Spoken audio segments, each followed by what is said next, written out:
Perkenalkan, nama saya Yoga Restu Laksono, NIM J4 10 20 10 18. Terima kasih sebelumnya. Pada kesempatan kali ini saya akan podcast dengan saudara Ricky Zakub, salah satu pengusaha yang ada di desa saya, untuk melengkapi mata kuliah toksikologi lingkungan dan penyakit akibat kerja yang diberikan oleh Ibu Mitoriana Porusia. Assalamualaikum warahmatullahi wabarakatuh. Sebelumnya saya ucapkan terima kasih kepada Mas Ricky yang sudah meluangkan waktu untuk podcast pada malam ini. Sebelum masuk pada pertanyaan, bisakah Mas Ricky ceritakan sedikit terkait pekerjaan Mas Ricky? Oke, terima kasih kawan-kawan sekalian, terutama terima kasih juga pada Universitas Muhammadiyah Surakarta.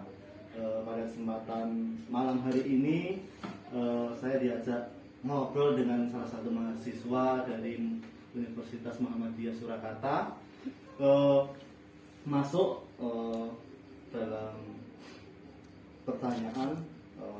Memang pada kesempatan ini tentu saya mewakili dari salah satu usaha anak muda, yaitu Malaka Clothing Maker. Jadi saya sebagai pemilik atau owner dari Malaka Clothing Maker. Jadi sehari-hari tentunya kita bersama tim sibuk memproduksi berbagai jenis permintaan atau pesanan berupa kaos, kemeja, dan juga beberapa permintaan lain. Ada juga seperti di belakang saya ada jaket, ada bomber, mantel, dan masih banyak produk lainnya semacam itu, Mas Yoga. Baik, terima kasih Mas Ricky. Masuk pada pertanyaan pertama. Iya. Nah, kalau nyablon itu biasanya bahan kimia apa saja yang digunakan, Mas Ricky? Tentu ada banyak sekali bahan kimia yang digunakan, apalagi bicara masalah sablon. Jadi untuk tintanya saja sudah termasuk bahan kimia. Kemudian ketika nanti pas pembersihan screen, pembersihan film, itu kita juga menggunakan bahan kimia, dan penggunaannya pun cukup besar, cukup banyak. Seperti ada nanti di akhir produksi atau pembersihan nanti ada penggunaan soda api, kemudian ada zat kimia lainnya semacam itu, Mas juga. Mungkin bisa ceritakan sedikit salah satu bahan kimia yang digunakan. Mungkin yang untuk pembersihan atau campuran cat. Kalau untuk campuran untuk pembersihan itu ada soda api, kemudian dikasih apa itu, Mas juga ya, biasa untuk kolam renang itu apa? Kaporit. Nah, kaporit. Jadi dua komponen itu jadi suatu yang sering kita gunakan.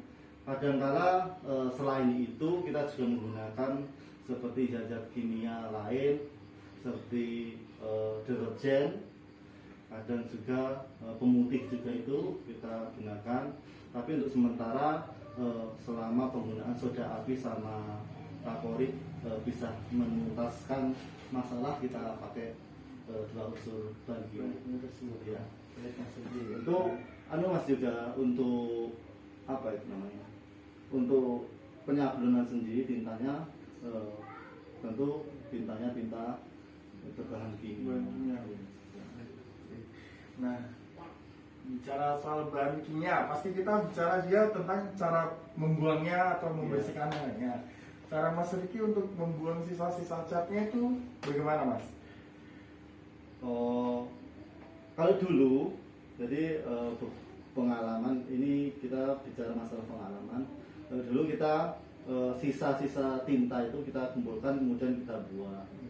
Dan kemudian kalau dulu buangnya itu kadang masih sembarangan, masih di tong sampah. Tetapi untuk sekarang ini kita lebih ke membuangnya kalau di desa itu biasanya belakangnya ada pembuangan sampah, dan sekarang kita buang di belakang rumah dan kita bakar. Ya, bakar. Masih pertanyaan selanjutnya. Nah, seberapa sering Mas Ricky kontak dengan bahan kimia tersebut? Kalau bicara masalah sering atau tidaknya tentu sangat sering sekali karena memang basic dari penyablonan tidak bisa jauh dari bahan kimia. Ya. Jadi kalau intensitas keseringannya sangat sering, mulai dari itu tintanya, mulai dari pembersihannya, semua kita menggunakan bahan kimia. Ini Mas, soal dampak lingkungan dari penggunaan tinta sablon itu apa, Mas? Sebelum saya jawab, saya ada cerita sedikit menarik juga, Mas, berkaitan dengan dampak negatif dari penggunaan tinta sablon dan bahan kimia yang kita gunakan. Jadi pada satu momen kita ketika dulu awal-awal, Mas, kita membersihkan sisa-sisa cat atau tinta menggunakan bahan kaporit dan soda api yang kita campurkan. Memang kurangnya pengalaman pada waktu itu kita menggunakan atau membersihkan itu di belakang rumah.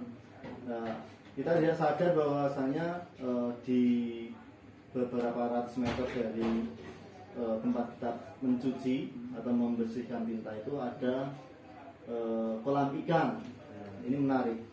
Jadi setelah kita membersihkan sekitar 10 sampai 12 screen menggunakan zat kimia yang tadi, ternyata sore hari itu banyak sekali ikan yang mati. Mungkin itu dampak yang paling parah yang pernah kita alami. Jadi setelah itu kita belajar dari pengalaman tadi, kita menggunakan tempat tersendiri, kita menggunakan bak sendiri dalam mencuci atau membersihkan screen film gitu. Jadi memang sangat besar sekali ketika dampaknya ketika kita tidak memperdulikan atau kita tidak memperhatikan penggunaan zat kimia, termasuk dampak-dampak negatifnya. Sehingga pengalaman mengajarkan kepada kita untuk lebih teliti, untuk lebih memperhatikan lingkungan gitu. Tentu saya sendiri sebagai owner merasa bersalah juga karena memang pada waktu itu kami belum memiliki pengalaman di tempat Mas Riki itu ada SOP-nya atau tidak, Mas? Oh, tentu bicara masalah SOP untuk usaha kita, tentu kita sudah menerapkan mulai dari prosedur orderannya, kemudian kita sudah menentukan toko-toko mana saja atau bahan kain mana saja kita sudah tetapkan, kemudian tintanya kita sudah tetapkan, kemudian langkah-langkah produksi penyablonan, penjahitan, kemudian perapian dan sebagainya semua sudah kita tentukan, sudah ada SOP-nya. Baik, Mas Riki, untuk pertanyaan selanjutnya, cara mengurangi resiko terpapar bahan kimia dari bahan-bahan sablon itu gimana, Mas? Kita hanya melindungi diri menggunakan APD, tapi enggak seperti di nakes-nakes itu harus pakai APD lengkap, enggak. Setidaknya kita memakai ketika produksi, kita memakai masker, itu wajib, kemudian sarung tangan. Hal itu untuk menghindarkan berbagai resiko terkena bahan kimia seperti taruhlah kaos tangan plastik kita gunakan ketika pembersihan karena memang di sana ada interaksi bahan kimia antara kaporit dengan soda api yang mengakibatkan cairan itu akan memanas. Ketika terkena tangan tentu hasilnya juga mati sendiri, panas juga di kulit, sehingga pemanfaatan atau penggunaan dari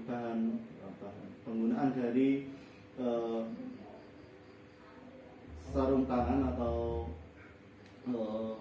pelindung itu sangat baik, sangat aman untuk keselamatan dari karyawan-karyawan kita.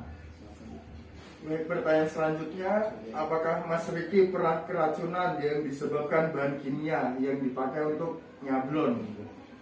Tentu kalau sampai tahap keracunan enggak, Mas, ya. Cuman yang pasti kita sering interaksi dengan bahan kimia, paling tidak kita mencium baunya itu kemudian terkena sedikit di kulit itu kita pernah merasakan, cuman tahapnya tidak sampai keracunan parah semacam itu.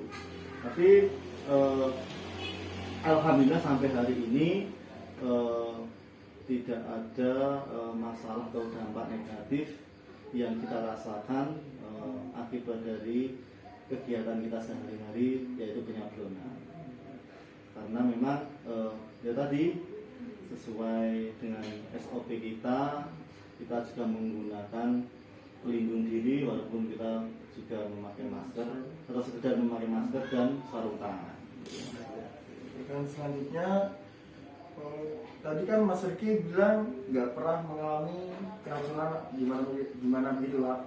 Atau pertanyaan selanjutnya ini mungkin apakah Mas Riki pernah merasakan kayak gejala-gejala pusing atau sesak napas saat menghirup sisa-sisa cat atau cat yang dipakai untuk penyablonan ini? Kalau tahap pusing tentu tidak, karena memang karakteristik dari tinta sablon itu sangat berbeda dengan cat-cat yang lain. Apalagi cat mobil itu sangat beda sekali. Selama pengalaman saya, tinta sablon terutama plastisol atau rubber itu kita tidak pernah merasakan seperti tidak ada baunya, tidak ada baunya, sehingga ya biasa saja, nggak sampai terdampak sampai sesak nafas dan sebagainya. Pertanyaan selanjutnya, ini penyakit biasa yang disebabkan saat Mas Riki kerja itu biasanya penyakit apa Mas? Mungkin kayak pegel atau apa? Kalau istilahnya pegel itu pasti, namanya kerja pasti pegel. Cuman tidak ada penyakit yang ditimbulkan dari pekerjaan kita. Cuman kalau pegel itu pasti karena memang kerja kita menggunakan fisik. Jadi ketika penyablonan fisik kita harus fit juga. Terus staminanya juga bagus semacam itu. Pol-pole bahasa Jawa, pol-pole itu cuman capek-capek, pegal itu. Tapi tidak ada kaitannya dengan penyakit dalam. Oke Mas, ini mungkin pertanyaan terakhir ya. Ini bagaimana cara mengatasinya Mas? Kalau seperti begitu mungkin bisa diberi libur atau dibawa ke dokter atau kemana gitu Mas? Berhubung tidak ada dampak kesehatan atau dampak dari penyakit yang disebabkan dari penyablonan, paling tidak kalau jam kerja kita menerapkan jam sebagaimana perusahaan atau usaha-usaha lainnya. Bahkan kita lebih longgar pada karyawan. Kita sering tidak menuntut. Kalau biasanya jam 4 sudah beres-beres, kita setengah 4 itu sudah beres-beres. Jadi tentu kita tidak memforsir tenaga dari karyawan. Gitu. Jadi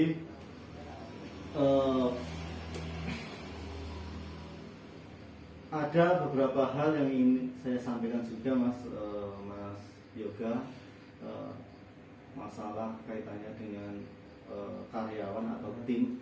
Saya sering memanggilnya tim karena lebih seru, lebih dekat. Nah kita juga sering membuat momen atau menciptakan momen-momen tertentu, kita refreshing dengan tim-tim kita mencoba bekerja dengan santai, tidak perlu tidak tekanan, yang penting semua pekerjaan beres semacam itu. Itu maksudnya. Baik, mungkin itu saja podcast saya bersama Mas Riki. Nah, mungkin ada pesan-pesan yang mau disampaikan Mas terkait pandemi seperti sekarang ini? Iya. Yang pasti pada kondisi saat ini, pandemi saat ini, tentu yang paling kita harapkan adalah kita masih bisa bertahan gitu. Jadi alhamdulillah juga usaha kita di masa pandemi ini, walaupun di awal-awal itu ada kesulitan, tahu sendiri ya, melihat dari berbagai aktivitas kegiatan atau acara di luar itu sudah tidak diperbolehkan, event-event sudah tutup semua, sehingga orderan di Malaka Clothing Maker juga mengalami penurunan. Tetapi alhamdulillah semakin hari berlangsung, kita dituntut untuk kreatif, kita dituntut untuk berpikir lebih maju, sehingga saya dan tim berupaya semaksimal mungkin bagaimana Malaka Clothing Maker bisa bertahan, dan kalau yang lain itu istilahnya PHK karyawan, kalau kita minimal kita mempertahankan tim, jangan sampai ada yang keluar. Bisa mungkin kalau bisa mah menambah, tapi alhamdulillah untuk saat ini memang kita masih bisa fighter, bisa bertahan dan berjalan, tidak mengalami kesulitan-kesulitan sebagaimana kawan-kawan yang lain, semacam itu. Iya, itu Mas Yoga. Yang penting kalau kita sebagai generasi muda tentu berpikir kreatif itu sangat lebih penting daripada tenaga yang fit semacam itu. Baik, sekian podcast singkat dari saya dan Mas Serki. Kurang dan lebihnya saya ucapkan terima kasih. Wassalamualaikum warahmatullahi wabarakatuh.